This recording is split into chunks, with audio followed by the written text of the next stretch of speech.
So we're going to wrap up this year's 2023 Icast coverage by going over the rods that I found interesting.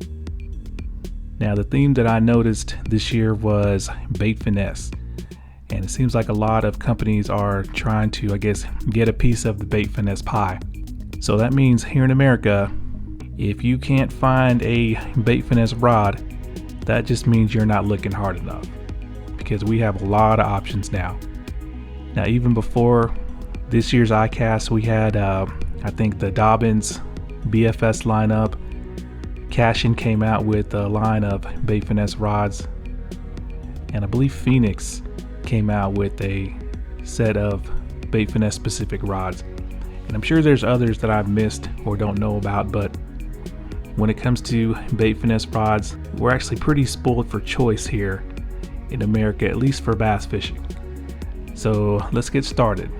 And of course, that means we're on Tackle Warehouse's webpage, where they conveniently list all the new rods shown at Icast that they're going to be carrying. And let's just go down the list real quick.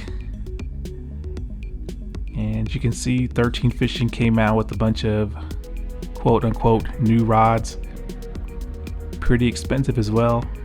The Buse 2 series seems to be over $250, as well as the Widowmakers coming in at, an average of about $200. Now, the thing with 13 Fishing is that I don't think they really improve on the rods that much with every, refresh. They just kind of change the cosmetics around. At least that's what I see. So I've never personally been interested in 13 Fishing rods. The only experience I've had was giving one to my cousin and he broke it. So here's something that's interesting. Abu Garcia has recently updated their Vengeance rods. And the thing about the Vengeance rods is that they are top sellers for Abu Garcia because they're so affordable, coming in at $60 to $70. But they're also sold at Walmart. So that helps out a lot when it comes to being able to purchase a Abu Garcia Vengeance. And I may pick one of these up just to do a budget review, and let me know in the comment section if you want to see that happen. Alright, so let's take a look at this rod right here. Abu Garcia has come out with the Xenon BFS casting rods, and looks like there's two options: a 7'1" medium, lure rating of 1/8 of an ounce to 3/8 of an ounce. That's definitely a bait finesse lure range, but the taper is moderate fast, so this might be what will be considered a moving bait rod. And then we have the BFS winch casting rod. It's got a fast taper, lure rating 1/8 of an ounce to 5/8 of an ounce, and availability looks to be about October the 10th. But since the Xenon lineup is Abu Garcia's, top of the line, you're looking at $450. So with tax, you're looking at a $500 rod. And while I'm not saying that the blank isn't worth the money or the components, and as you can see, it's got a 5-year limited warranty and something called robotically optimized casting system guide train, PowerLux 1000 resin system. Just look at the rod. It's too stealth to me to be a $500 rod. Now, it looks like the grip and the butt look to be made of carbon fiber, but the lock nut just looks too plain to be a $500 rod, even though it's got like a carbon band on it. So I'm not sure how well the Xenon rods sell, but for this kind of money, I would want a rod that looked way more special than this. But if you're into the stealth look, then you may want to check out the new Xenon BFS casting rods. Alright, so TATULA has updated their Elite lineup, specifically the Elite with the AGS carbon guides. and just by looking at them, maybe they're not as bright silver as the old models, but they look pretty much the same to me.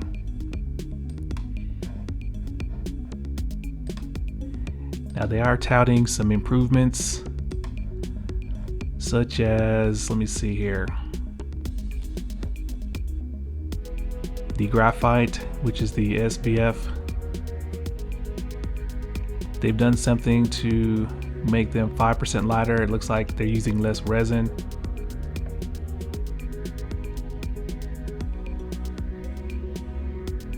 And yeah, I mean, other than that, what else have they done other than increase the price? They used a little bit less resin on the blanks to make them 5% lighter. I guess they changed the reel seat a little bit. That does have a 5-year warranty, which is good. And looks like they're keeping up with their, I guess, signature series, where each angler designed their own rod. But starting at $299.99, the TATULA Elite rods are in a tough place because they are priced exactly the same as the SHIMANO X Prides, which are proven to perform much better than their price points. So if I had the choice between the TATULA Elite AGS or the X Pride, I mean, it's going to be X Pride all day.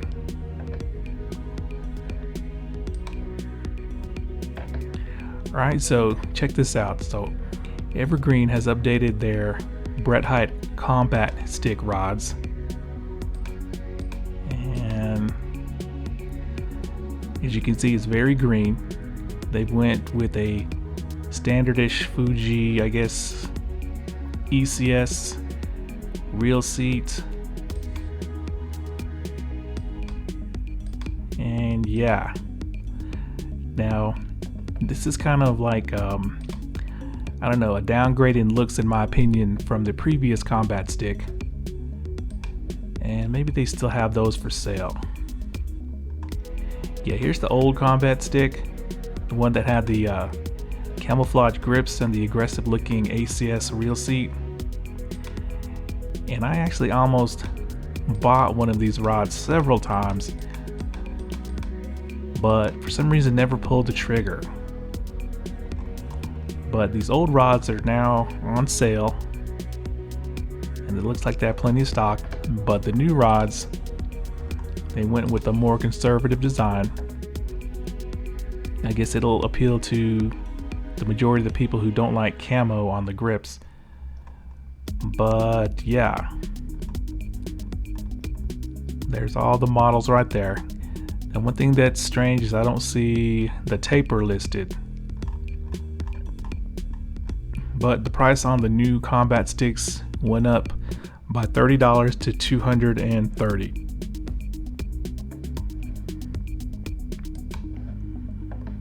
Okay, now they are selling a $450 combat stick that there's only one model, 7'3" heavy with a moderate slow taper. So yeah, I'm not sure what kind of technique this would be used for, but there's only one model in the lineup, and maybe they'll add more in the future. Alright, now check this out. LEWS Custom Light Casting Rods. So they have the Custom Light reels, like the standard Custom Light and the Custom Light SS BFS reel. So now they're coming out with the casting rods to match up with it. Let me see if I can blow that up for you guys. It looks like it's got a carbon weave all the way up and down the blank. I'm not sure if that's an actual weave or just some graphics they taped over the blank. It's a good looking rod. You can see that if this is truly the blank right here, that's a lot of access for your fingers to touch to improve sensitivity. But one thing that I don't like is the use of, I guess, the wind grip. And I feel that this material will probably deaden the sensitivity. But let's take a look at what they say. HM85 graphite blanks. They're claiming that they're really, really light. But I don't know, the wind grips, I think they add weight to the rod. All right, let me see here. Stainless steel guides with titanium oxide inserts. It's got a hook keeper, extreme lightweight construction, but no numbers on how much each rod weighs. Variety of technique specific actions. So it looks like these custom light rods are not just going to be bait finesse, but it looks like they have some models that would be considered bait finesse, like the 6'8" medium light, the 7-foot medium light. That looks promising. 1/8 ounce to 3/8 ounce. Lure rating, fast taper, and of course they have the, I guess, regular medium heavies and heavies. But yeah, 6'8" and a 7-foot medium light offering to pair up with your LEWS Custom Light SS if you bought one. Oh yeah, let's go over the price. Starting out at $150, so that's actually pretty reasonable in my opinion, especially for the 7-foot medium light. It's actually $160, but for a BFS bass rod, that's actually pretty reasonable. All right, Molex came out with the casting rod, the outset. Looks like they may have a bait finesse version. The 6'6" medium light, 1/8 of an ounce to 3/8 of an ounce, starting at $159.95, fast taper. But isn't Molex a lure maker? Okay, now of course I already went over the big news, which was the Poison Ultima coming over to the United States, at least some of their models. Now Spro is coming out with rods, aren't they lure makers as well? Alright, so some St. Croix models. I've never really been interested in St. Croix rods. Something about their styling just doesn't appeal to me. 13 Fishing Meta,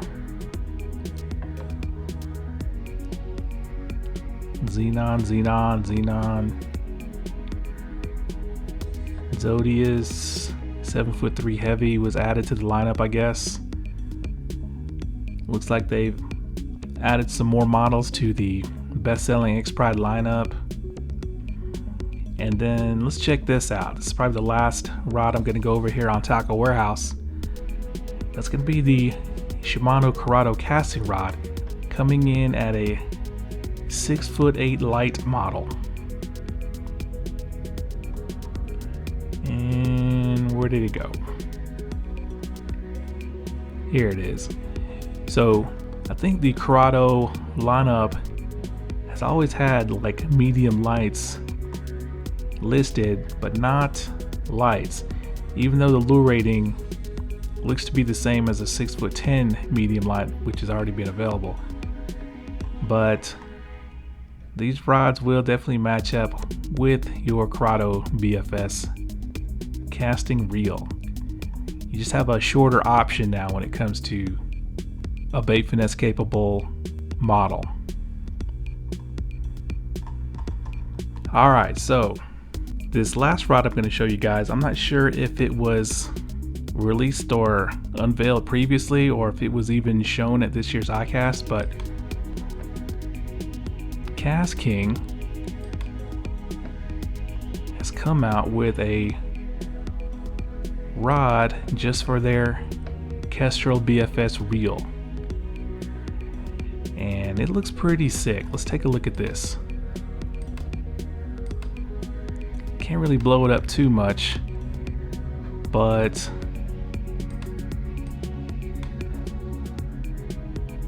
butt section is carbon fiber. It's got a very aggressive looking EVA foam, minimalistic handle grip right there.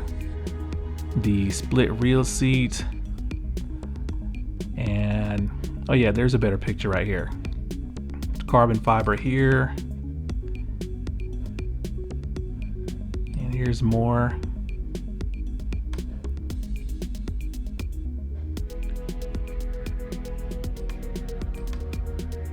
Okay, here's a better look.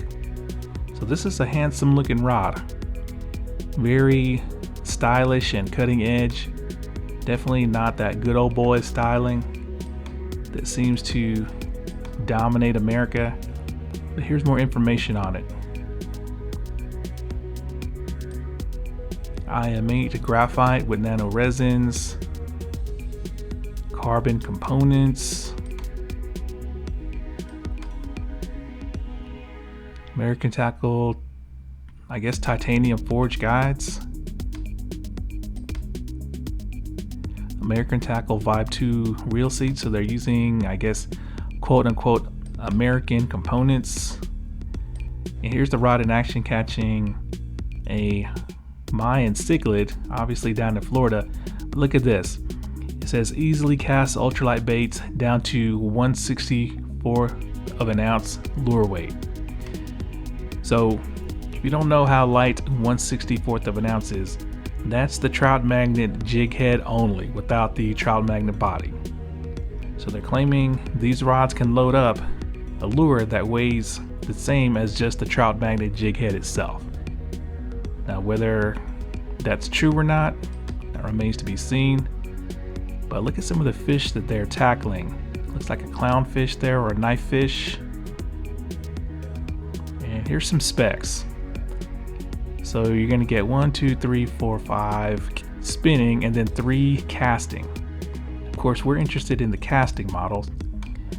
So you're going to get a 5'9", a 6'3", and a 6'9", and they're all listed as fast taper.